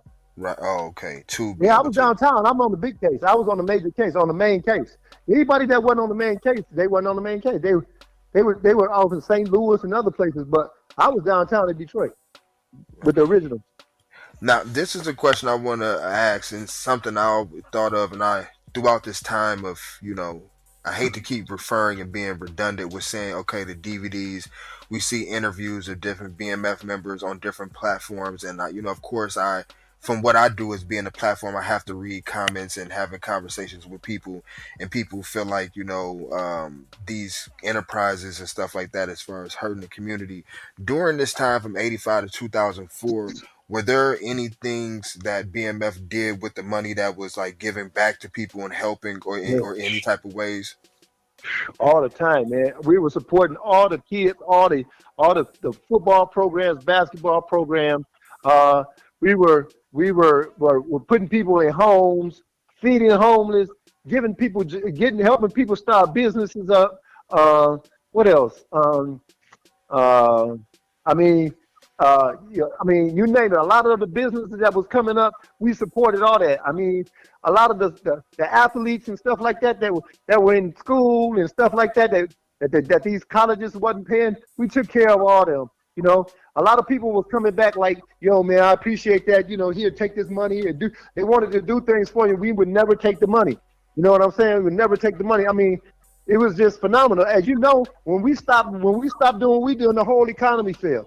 I mean, literally, everything failed. So, you know, it was just a crash. Man, I mean, we were really supporting a lot of stuff behind the closed doors. We were really pushing, you know, I won't say where or who, but yeah. And in some of these places, are still, a lot of these places, a lot of these people, even today, especially in the music industry, a lot of these people are doing very, very well, and they're doing well in these clubs because of the support that we gave them back in the day and the monies that was given out. I mean, you had all kinds of guys, even up to boxers, boxing promoters and stuff like that. We had everybody. We were doing everything. Everybody was eating. Right. Everybody. You know, and it was just money. We didn't care. Because let me say something. It's not about the money. It's the people. That's the power. The people is the power, not the money. It's good to have money, but the power is in the people and how you treat them. That's the power. That's the money. That's the goal. That's the value. Right. And we do that. Now, just recently, you know, J-Bo from B.M.F. just came home. Is there a particular reason why, like, J-Bo, Fabulous, and other people that, you know, that's known to be connected to B.M.F. during that time back in the day did not go down to the festivities and everything this prior weekend or anything dealing with, like, the casting call or anything else with 50 Cent? Because it's disrespectful. They not messing. See, you got to understand something. Them guys, they not gonna mess with him. I can tell you that they won't mess with this guy like that. You know what I'm saying? It'll have to be somebody that a good go between. Me, I'm the only guy that really that'll go in there that can make something really happen here, dude. I'm the only one. I know exactly what's needed and what's not needed. Let me handle this and you handle that. And I guarantee they're gonna come along. They will come along. I know just what to do, man. This is what dude was gonna do. This is not Sauce's dream. This is not what Sauce. I'm not putting this together. I'm just following the blueprint that dude that we had already laid down. This was something, but this was his mouth. This was his baby. I'm trying to fulfill it. Why would Meech be over there with 50 and nobody else support that? Because they don't like 50, but they'll support dude. But it's got to be somebody here to go between. That's why when I came home, I got the trademark and I got the whole case. Holler at me, dog. I've been there since 85. Holler at me, dude. You're not going to be able to do it without me because I'm the only go-between here. I'm the only go-between. Nobody else is going to mess with you. And it ain't going to work because I got the trade. And a lot of people kind of consider you during this era of everything. They considered you kind of like the ghost of BMF, you know. Right. I'm the James St. Patrick. I'm the ghost, the real ghost, the Patrick Swayze around here because anybody that knew I ran the whole show quietly. But I'm not the guy that going out to the clubs. I don't dress in the big saggy pants and all that. I dress up. I'm an old school D-boy. I'm big black gators, baby. You know what I'm saying? Gabs and suit pants, suit coats and shit, and sports coats. I don't do that. I ain't flashy. I might buy something decent, but I ain't flashy like that. I don't need the spotlight. I don't like the camera. You know, I talk a lot of crap and stuff like that, but that's not me. I like the business. I'm excited about doing the business, man. I'm just excited with the business. That's adrenaline for me. I love that. Right. I'm high energy. I love that. I love going into your town talking crap, showing you how to make this bag work. I love that. That's what I did. I've been adapted to that. I've been doing that since '85. Yeah. Now I want to get to know who is Richard Maurice Garrett, aka Baba, and what was that guy? That guy, I grew up with him. We grew up in the projects together, the same place I was telling you. His father, Fishman, and my uncle Bobby, was real close. They were into their things in the street. So I grew up with Baba all the way. We went to high school together. We went to college together and everything. This guy ended up telling on me. After all this, that's how close this is. This is what I'm trying to tell the people about the blueprint, the conspiracy. This was just about. You can grow up with somebody from the sandbox all the way to the end, and they'll turn on you. That hurt me. That's why I put this guy's face out there, because I want y'all to know, because he hurt me. His name is in my paperwork all through it. He told all on me. He know everything about me. This guy, we laid together in the same dorm room in college. Okay, so can you paint the picture of what actually happened that got him in custody to put him in a position to tell on you? Okay, what had happened was we were out in Gardena, and we had run into a bad spell just before we met the Mexican Mafia, before we met the essays, and he had something like $140,000 that was on the book. We was gonna use all that. Me, him, T, Meech, and the old man, we was gonna put all our money together and go get us a bag from somebody, you know what I'm saying, and try to work this back. He had more money than all of us, but our money still would have added up to a nice lump sum. He wanted his money. So we gave him his money, he took off. So he was out. Then he went down there and got with J-Rock and them. My man Davis, J-Rock and them, he got with them, and J-Rock and them ended up running him over. So he saw us again in 2002. We back on top. We saw him at Magic City. And he was sitting over there. He's like, yeah, I want to come back. And dude was like, man, you was a boss over here. You know, went over there. He's like, no, man, you know, this is what loyalty gets you over here. So ever since then, he's just been bitter. So when he had a chance to strike out against him, he did. And that's what happened. And we all grew up together. But I told Meech and them, I never really liked Baba in the start from the beginning. You know what I'm saying? I never really cared for him. I'm actually reading, I'm going to read some things that's directly from some paperwork, and I guess you maybe could fill in the dots. As far as now, this is the paperwork around the government informant called Harold, the guy you spoke on a little bit earlier, called Harold Mills. Now, from what I'm reading on here, you know, it has the question and answers, and he was talking about the answer was Nigel and okay. Now during 92 and 99, while you were in jail, did you still have contact with Terry Flenory? This was the actual conversation that you said that he was having from inside of jail that ultimately got T. That's when he was speaking to Tony. Yeah, he was talking. He was actually speaking with the grand jury. You're going to see a name there named, a dude named Roland West and another guy named DD. That's me. I'm Diddy. That's me. So he was telling on me, I've been knowing H and Tony and them since 1986, 87. I've been knowing her a long time. So I noticed Tony been back there since she been around for a long time. So yeah, so he's actually talking to the grand jury when he's saying that. Those papers are coming. Those are direct questions that's coming, that's being asked by the grand jury, and he's out there giving our names and dates. Okay. Yeah, that's what that's for. I'm trying to get to it right now. I end up seeing a picture with Kim Kardashian standing next to a man. I believe his name is Damian Thompson. Damian Ewing Thomas. What was his relationship with? Why is Kim Kardashian with him? He was married to Kim Kardashian. That was her first husband before she married the basketball player. And he was a part of B.M.F. Yes, he introduced us to a lot of other different celebrities. You know, he knew a lot of other different people and a lot of other different connections. You know, he was a producer, so he knew a lot of other different things, and through him, you know, the family met a lot of other different people. Now, as far as you could correct me as far as the actual dates. There was actually 2 times that Big Meech was on probation. Was both times inside of Atlanta? Yes. Okay. What ended up happening, or the story based around this? I believe it was the second time, as far as like a possible gun charge or something like that. That was the first time. That was when he was on probation. He was under house arrest. He had his house over in Stone Mountain. He had got pulled over. They were targeting him anyway. So they had pulled him over, did a regular traffic stop, pulled him over. And then some other people had showed up, and it was a gun in the car. And you had a few guys that was in the car with him. You know what I'm saying? The rapper. You had, you know, the little Indian. And you had my man Throwback, and you had you had another guy in the car, and Demetrius. So what had happened was they came in and they was like, well, whose gun is this? And wouldn't none of these guys say nothing? Would nobody say nothing?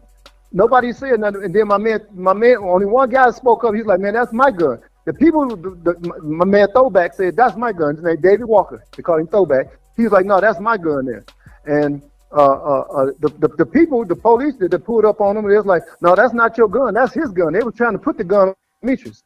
You know what I'm saying? But he was like, no, how you gonna tell me what the hell that ain't? So bam, my man took the rap, but the rest of them guys stood around, man. They all turned their back like shit, like they wasn't gonna take the rap. At that point right there, I told dude, send them niggas home, man. And how you gonna sit there and not let the boss? How you gonna let the boss fall? What kind of dudes is that's what y'all here for, man? Y'all smoking mirrors. Y'all been sitting around here eating and everything. Man, I told dude, and every time I came in off the road, I would tell dude and them, when I got back, when I see him, I said, man, were you boys still here? Man, what is you doing? But dude loved them boys. I liked them too, but they just wasn't, you know, it was useless. You know what I'm saying? It was just smoking mirrors for real. We already knew what it was. Let me tell y'all something. This been going on since the 80s. We had perfected this. These guys they just came in 2001, 2002. Yeah, we used to put stuff up in the Crunchy Munch boxes, and then people go in there and grab them out. Hey, you know, we know how many in there. Take you one and get your ass on. Don't go in there and take no more. We already know what it is, and when you leave, we gonna check it anyway. So don't play no games. But we used to come up in here to the gas station, man. That's where we used to make our sales. We used to walk right here, back down here through the path from the Meechingham house. All that's right around the corner, and we used to come here, man. This is another one of our spots that we did. You know what I'm saying? Blue came in '99. We met Blue out in Gardena. He used to get the bud and the pills. That's all he was. We met him through a guy out there. I ain't gonna say his name, but we met him through he's a director out there. We met him through him. That's how we met him. Blue just never went away. And then he just started bringing other people over and bringing other people in. They didn't have no real functions there other than the smoking mirrors. That's what they were. I love the guys, though. They were good guys. Right. I loved it. So you know, given the title, like smoking mirrors, quote unquote, like decoys and stuff like that, besides just like the partying and everything else that was associated, because I think from the viewer aspect of people, not just the viewers that's watching this particular interview, but people that's been watching this either quote unquote case or all the documentaries and everything, they consistently would see certain faces around Meech all the time. So I'm assuming that they felt like they maybe have played a bigger role than they may have. Like on a day-to-day basis, like normally what would these guys really be doing if they wasn't partying? They slept through the day and partied at night. Now, sometimes when the bags show up, they'll grab, you know what I'm saying? They'll go in, they'll move the stuff from out of whatever it comes in, and then you know, bam, they'll stack it or whatever, and they'll go in and they'll make sure they'll prep the transportation or whatever it is, and basically that's all they done. They didn't do nothing. That's how they received their checks. In the meantime, they was, you know, that's how they received their checks. And when you say prep the cars, you mean like cleaning the cars and stuff like that? Load, unload, clean, you know what I'm saying? That's it. Right. They never did no older road work. They never did nothing like that. Their risk was very, very low. You know what I'm saying? We've already had this machine running, so we're not trying to put no people in no positions. They were not suited for the task. So they just had minimal jobs. Again, basically what they done was they were smoking mirrors. That's all they were. They were just faces that was around me, and they got famous for that. If it wasn't for that, if it wasn't for them just hanging around, dude, you wouldn't even know these guys. They had no role at all whatsoever in the game. I ain't saying that they wasn't around. They done seen a few things, but they were not really a part of the machine. Around, you say Blue came around 99. Shortly after, or when did Young Jeezy really kind of appear and come up on the scene? The reason why I asked that is because, you know, just to clarify, to see, did Jeezy end up being the individual that was solid through and through? Man, I love that guy right there, man. You know what I'm saying? I'm gonna have to not say nothing about him because of his position today. You know what I'm saying? I don't want, you know, I'm just gonna, that subject right there with him. I just put it this way, man. You know, he's the snowman. He's 100, dog. Right. He's 100. That's it. That's I ain't gonna say nothing else about you know. Okay. Because he's in a delicate position right now. I ain't got, you know. Right. Well, I respect that. I get, you know. So I'll say the next question, but the reason why I asked that is because I would just, for myself, I don't want to say invested, but just watching everything that was going on, I just seen how hard it appeared when you know, Blue first came home, that he was just constantly talking about, you know, old boy not putting money on, you know, Big Meech books and all this stuff like that. So I guess I was just wondering, you know, but you say he's a solid cat. So Da Vinci, I know you were, what exactly were you charged with? Conspiracy with intent to distribute. And that was with the whole entire BMF bust, right? Where a lot of people ended up going to prison. Yes, ma'am. And you're raising a lot of hell right now because, you know, you recently just said that Young Jeezy's fan base is all homos. You said the homo community loves Young Jeezy. Yeah, they love him. But I thought Young Jeezy was part of the whole BMF movement. I mean, he was, but it all used to be. We had Jeezy up here a couple months ago. Jeezy said him and Meech are still cool. So he talks to Meech, and Meech talks to him about what's going on in the club scene, what's going on in the streets. Yeah, but what about this appealing lawyer? Yeah, he ain't doing what he's supposed to do, man. Period. At the end of the day, you know, if you can get Meech on the phone right now, it'll be a different tune that he's singing. So what you're saying is that Jeezy has not put up the money for the appeal for Big Meech. Exactly. I mean, he won't do nothing, period. You know, at the end of the day, man, like I just talked to the big homie recently, and he's like, man, it's crazy that, you know, the part of the fam, the rapper that was connected with the fam that ended up having, you know, much success, you know, that you know, he doing his thing, and he's really in a position to make a difference in Meech's life right now. He ain't really stepping up to the plate right now, and it's crazy. I got to come home, rebuild this BMF brand from ground zero, and do it all on my own. You know. Has anybody had a conversation with Jeezy? Have any of y'all, you know, ever stepped to him? Hey, look, man. I hit. You know, I came home. I tracked his number down. I called him. I'm like, "What up, this Blue?" He like, "Blue who?" And it's Blue Da Vinci. He say, "Oh, what's up?" I said, "Man, what's going on, man? Let's sit down, man, so we can chop it up and figure out the move, man, with the players." All right, let me hit you right back. So, you know, 2 days passed. My people from Detroit hit me like, "Man, the man got to show at the Fox Theater to call him so we can get some tickets to come." I said, "All right, let me call him." I called his phone. The number was changed. I said, "Man," I said, "what part of the game is this? This must be overtime right here." You know, I ain't gonna say I hate the man or nothing like that, but my whole thing is, man, just keep it honest, man. Keep it real. If the people on your back and you can't do nothing, or you know, you set something up, or they said, you know what? That's your question. If, as close as Jeezy was to the situation, how did he avoid getting, you know, indicted and all that good stuff? Man, listen, man, that's the $1 million question. The man name in more paperwork than me. Let me ask you a question. When you say Jeezy's name is in paperwork, what you mean Jeezy's name is in the paperwork? It ain't no, I don't think his name is in paperwork. I got the paperwork. Like, but you said that there's paperwork. That where Jeezy is talking, or you just said there was like what statements are made? No. You saying because I'm not going to disclose what the statements is, but they was made against him. I'm not saying that he made statements. Okay, thank you. I just want to clear that up. I don't have paperwork saying that he made statements. I wouldn't do nobody like that. All right, I just want to clear that up. All right. Yeah, what that is really him and Gucci Man they came along.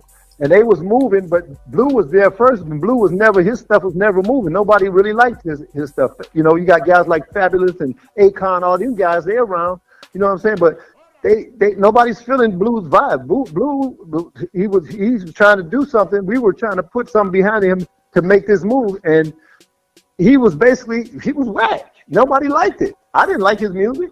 I didn't like that. I didn't like nothing, you know what I'm saying? He was arrogant for no reason at all. You know what I'm saying? He didn't have no humility, no humble. He was not a humble guy. He's a very arrogant, you know what I'm saying, person. You know what I'm saying? He's hard to like. You know what I'm saying? I didn't care for the guy. He's an okay dude, but I mean, you know, it is what it is. But again, Jeezy and Gucci was around, so he had to choose who he wanted to out. So they all went against. So he went against. He tried to turn people against Gucci. You know what I'm saying? And then Gucci went on. That's what that incident that happened down there. He had tried to turn himself against Gucci and team up with Jeezy. As soon as Gucci was gone, then he jumped on Jeezy's back. You know, then he tried to push Jeezy out. You know what I'm saying? But Jeezy was already an intricate part of this, so there wasn't nothing he can do about that. So when he come home, he wants to say, "Well, you ain't doing this for dude, and you ain't doing that for dude." That was all just to pick with him to try to extort money out this man, because he ain't doing shit for dude neither. Yeah. I saw him at the club down here when I came home here in Detroit, and He was like, yeah, man, I'm just doing this for dude. I said, man, dude don't need your money. You don't need nothing from you, dude. I said, you doing that shit for yourself, dude.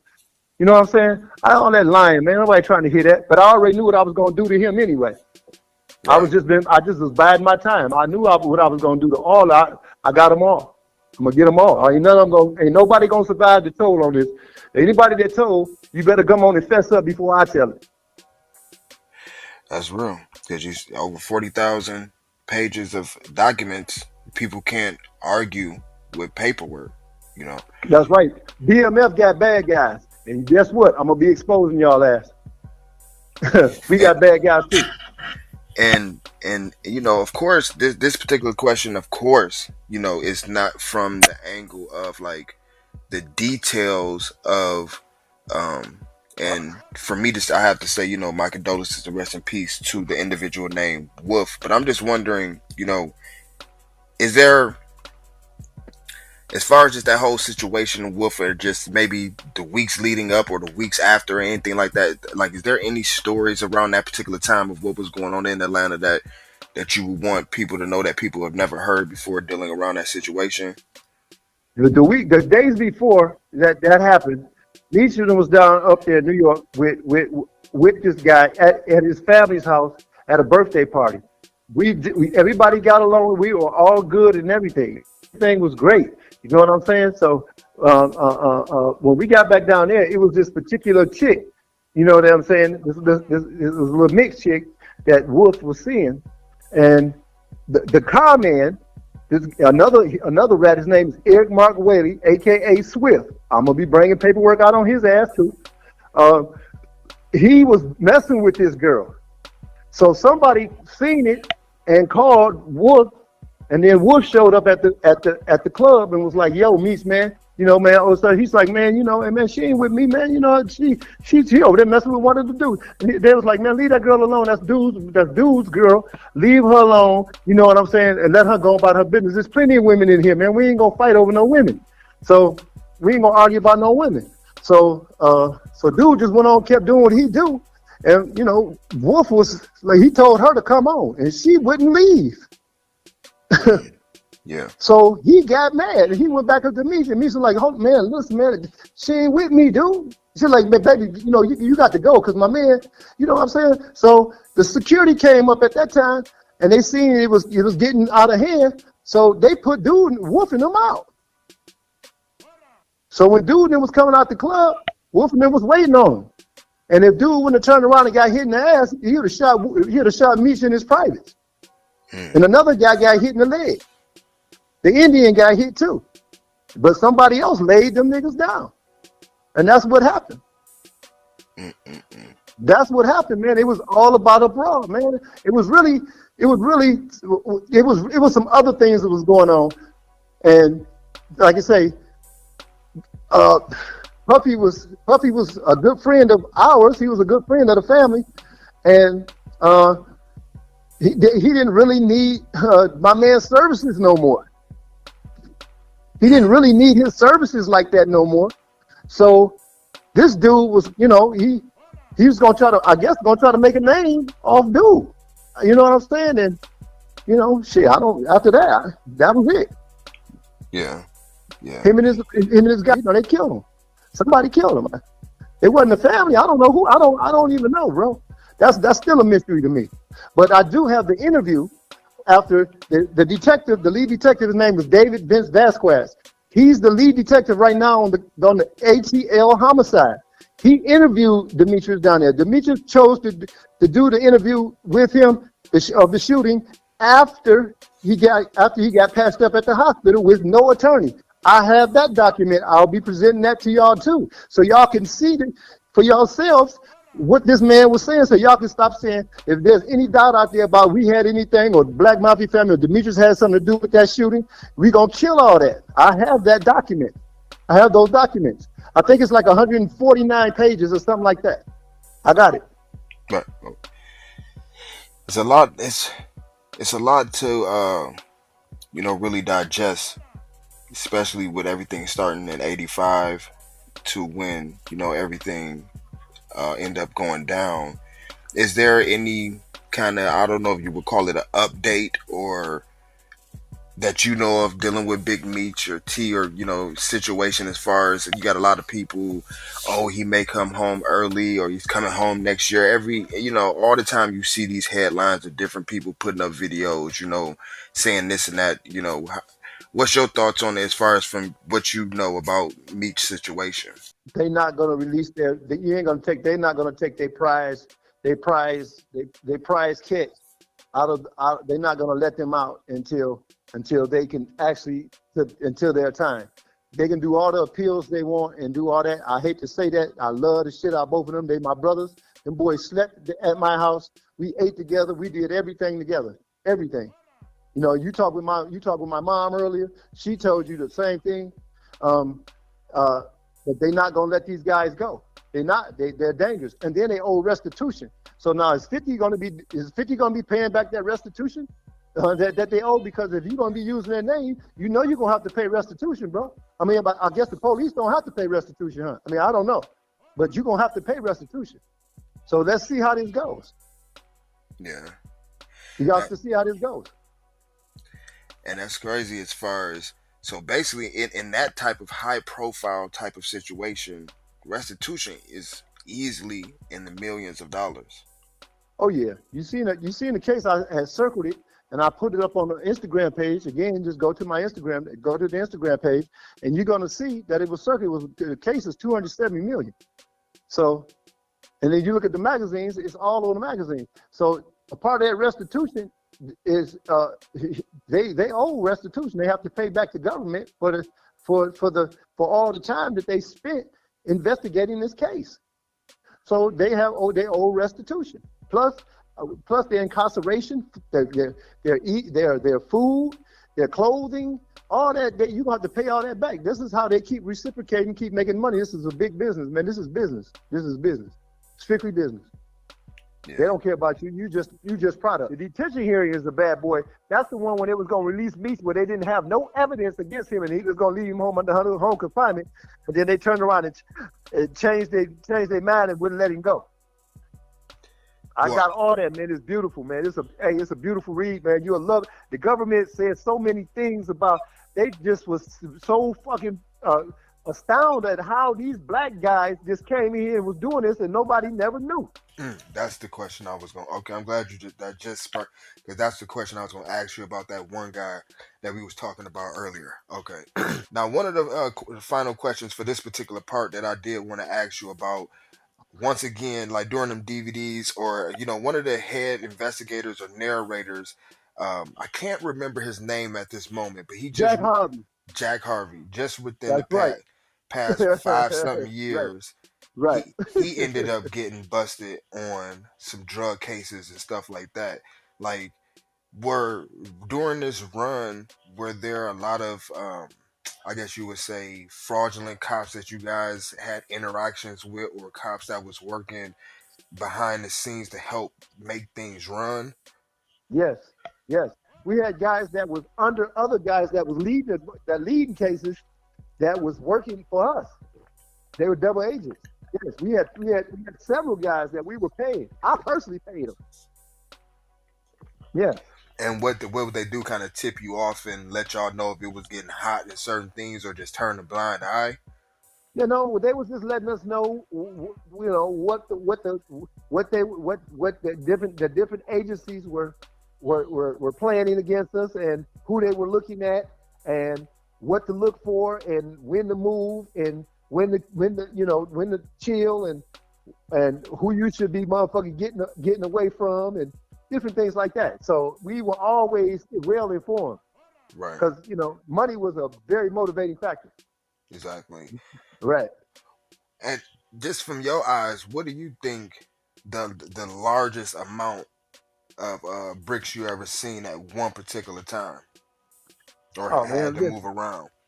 Let me tell you something. This is what it goes. On an average, you get 6 tons a year. 6 tons is 6,000 keys, which it breaks down to 500 keys every month. 500 times 12 is what? 6,000. Mm-hmm. So that's what you got for a year. So I would see a truck full of keys. I'll see that. But say from January to July, I would knock all 6,000 of them off. By August, September, we'll need another 3 or 4 tons, and then we'll just hold some back to go into the new year, and we'll be done. So we maybe have maybe about 500 to 600 before we'll be come back, or maybe 100 sometimes for the year. So we was knocking down anywhere between 6 and 9 tons every year.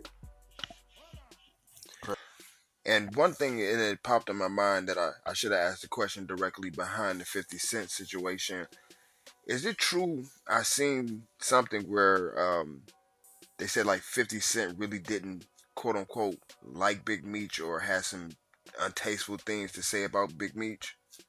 Yeah, he know what he did. You know what I'm saying? He had a change of heart, but I think my man out west, my man Spider Lope, he brought it up too.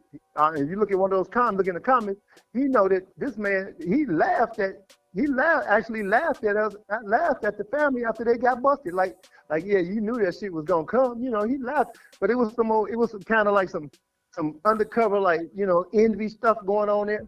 You know what I'm saying? At the time, he did say some things. You know what I'm saying? He did say that he made jokes about it. You know, but now he's trying to make money off of it, and then he don't want to use the family. But you know, that's good. I mean, he derived his rights through another person. Her name's Tammy Conway. I have those documents also, where he signed over in 2014. We renewed his last contract with this guy. You know what I'm saying? Almost 5 years ago, and he renewed his contract. Now he's trying to make money off the family. That's okay. You know, the dude want to sign with him. The dude is a very forgiving dude. He's a great guy. I love Meech. You know, he's a great guy. He's one of a kind dude. You know what I'm saying? So if he forgiving this guy, that's not for me to say. But you're not gonna use my mark and tell my story out there, because you got to remember something. Me, Meech T, and there's another guy's name, Derek Meeks. I'm gonna mention him right now. I love this little dude right here. You know what I'm saying? But he had to part from us for some other reasons. But our stories are directly intertwined. So what stories you gonna tell? Because if you're gonna tell the story, you might well come see me. You ain't gotta go nowhere.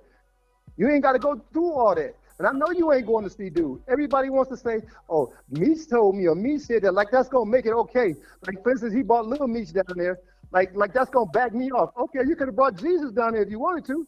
You didn't say a prayer for you. You still gonna have to see me. The legality of it all, you're gonna have to see me in the end. It doesn't matter. There's no way around me. So I mean, a good businessman. If you're a businessman, I like your style. I like what you do. A lot of people don't care for you, but you know what I'm saying? I can work with you. I don't have no problem with that. Anything else that we didn't cover or that you wanted to make sure that's in this first part? Well, like I want to say is, this guy, Mr. Jackson, nobody's upset about you or nobody's mad at you. At least the people that count, they don't have no problem with you. You can be great, dude. You can go down in history. You can be the kingpin. You can be the man. I'll make you rich. I'll make you a millionaire. I'll make you a billionaire if you really want to do this. If you really want to do what you say you're gonna do, come holler at me, dog. I guarantee you, I give you everything you need. All your dreams will come true. Holler at Sauce Money. Holler at Dexter Hussey. I ain't hard to find. So all you gotta do is get off on exit 46 over here off 75. Stop at the gas station or the party store and say, man, where's Sauce at? Somebody gonna tell you. That ain't hard to find, bro. But I'm gonna clip that and put that back in a part where, you know what I'm saying, wherever we was talking about, the last part we was talking about 50. So, man, once again, I greatly appreciate it. You know, of course, this ain't gonna be the last time we gonna speak. You know what I'm saying? I'm giving this home, dog. This gonna be our home here. This home ground. I'm giving it to y'all. This home here. Now, there's gonna be some other ones, but I want it to be organic. I want it to come out of here. Every time I mention something, I'm gonna mention the 7 Mile to Bella House Loaded. I'm gonna mention my man Doc Hicks. This is where this come from, man. The homie. Always. Word. Always, definitely. Bro. Always.